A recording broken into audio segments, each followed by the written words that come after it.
Welcome to my channel OS Chauhan तक। और आज हम जानेंगे कि इलेक्ट्रिक टू व्हीलर और पेट्रोल टू व्हीलर में सर्विस करते टाइम क्या चीज़ों का ध्यान रखना होता है। और जब हमने अपनी इलेक्ट्रिक स्कूटर को उसके सर्विस सेंटर पे सर्विस कराया तो उन सर्विस वालों ने हमें क्या बातें बताई जिसकी वजह से अगर हम ना कराते तो हमें उठाना पड़ सकता था भारी नुकसान। तो इसमें ख़ास चीज़ें होती हैं ध्यान देने की। तो चलते अपने चैनल की तरफ। हमारी इस स्कूटी के अंदर जो मोटर लगी है वो हमारे पिछले स्कूटी के टायर के अंदर लगी हुई है। और इसके अंदर जब हमने इलेक्ट्रिक स्कूटी वालों से पूछा कि इसके अंदर सर्विस में क्या चीज़ ध्यान देने की होती है, तो आप देख रहे होंगे इन्होंने इसके अंदर बाल्टी के अंदर पानी लेकर और कपड़े से देखो इस तरीके से इसको धोना होता है, ना कि आप किसी जेट पंप या प्रेशर से इसको धोएंगे, क्योंकि प्रेशर से जो पानी है वो आपकी मोटर के अंदर जा सकता है और ये पूरी इलेक्ट्रिक स्कूटी है इसके अंदर बैटरी में जा सकता है और जिससे आपके चीज़ें ख़राब हो सकती हैं।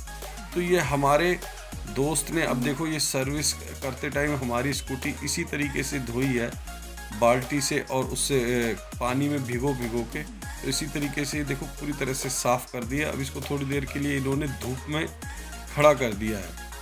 धूप में खड़ा करने के बाद जब हमारा पानी पूरी तरह से सूख गया तो इन्होंने पॉलिश की सहायता से इसको पूरे में पॉलिश किया। देखो दोस्तों, अगर अभी तक आपने मेरी वीडियो को लाइक का बटन नहीं दबाया तो उसको तुरंत दबा दो। अब मैं बताता हूँ आपको एक ख़ास बात जो इन्होंने मेरे को बताई कि यदि स्कूटी के अंदर आपको कोई वेल्डिंग करानी है, कोई टाँका लगाना है, तो आपको बहुत ही ज़रूरी है कि अपनी लिथियम बैटरी को पहले डिस्कनेक्ट करके अलग रख दें, उसके बाद कोई वेल्डिंग वगैरह इसमें कराएं।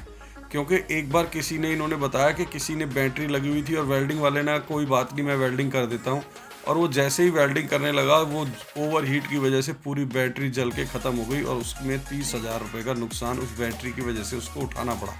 तो मैं दोस्तों ये चाहता हूँ कि आपको भी कोई ऐसा नुकसान ना हो, तो इसलिए मैंने ये आपको अपनी बात जो है शेयर कर दी जो मेरे को मिस्त्री ने बताई। इन्होंने क्या किया, फिर इस डिक्की को हटाकर इसके अंदर से बैटरी निकाली लिथियम, और फिर उसके बाद एक पत्ती हमारी टूटी हुई थी जो आवाज़ कर रही थी, उसको वेल्डिंग कराया और वेल्डिंग कराने के बाद फिर दोबारा से वो बैटरी को इंस्टॉल करके और पूरी तरह से हमारे को स्कूटी ठीक करके दे दी।